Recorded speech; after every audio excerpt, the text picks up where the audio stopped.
I recently asked my subscribers a question. What's the #1 challenge that's stopping you from investing in a few properties and living off the rental income for the rest of your life? Stuart in London replied, "For me, it's just the mindset. I can't help but feel everything is not as easy as people make out on social media or in the books that I've read." Stuart, let's address this one.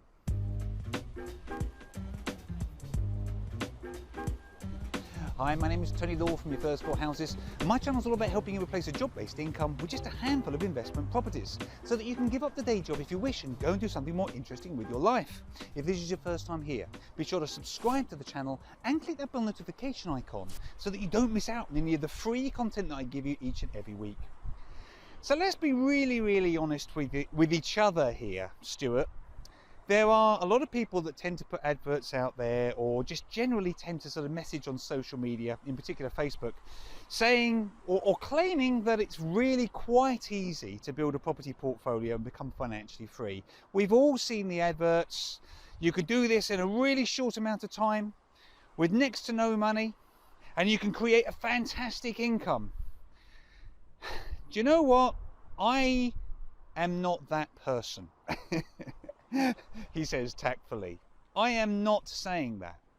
I will always maintain that to actually build a property portfolio takes quite a lot of work. And there's no getting away from that. You have to put the effort, the energy in. And it's therefore not as easy as some people make out on social media or maybe in the books that you've read. But here's my take on it all.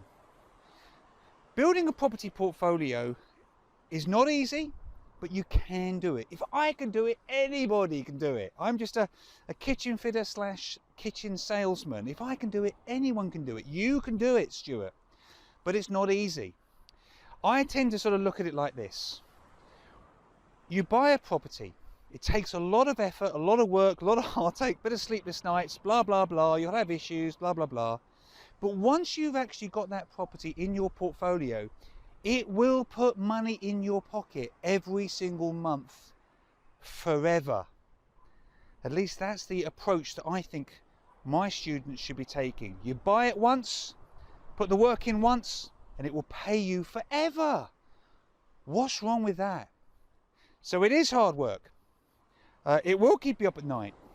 But with every property that you buy, it puts just a little bit more cash in your pocket until you get to a magical moment. And the magical moment is, as I'm stepping in all the water here, it's filling my boots. The magical moment is where you do a last deal. And in the moment that that deal goes through, you are technically earning £1 more than you're spending each month. That is a crazy moment. You may have worked for 30 years in a job, working 40, 50, 60 hours a week. But then suddenly, in the moment that you get that last property that puts just that little bit extra into your pocket each month, you are financially free. You can then give up the day job if you wish and go and do something more interesting with your life, which is the catchphrase that I put onto the front of every video. That is the magical moment that we should all be celebrating. That moment that you become financially free. No one ever does celebrate it. I always tell them to, but no one ever does. You must. So it's a brilliant point, Stuart. I think you were largely right. I think people often tend to make out that it's easier than it is in reality. I'm not saying that, but it's so worth it. Stuart, I'm so sorry. I completely forgot. You're supposed to get a book for your awesome question, but I have completely forgotten to bring my big bag of books down to the beach. Which is rather stupid considering the house is only just over there. I am so sorry. I will send you something. I'll send you a text. I'll get your address and I'll stick something in the post to you. I don't know what it would be, but it will be a good one. So I do apologise, Stuart, and once again, thank you so much for your question.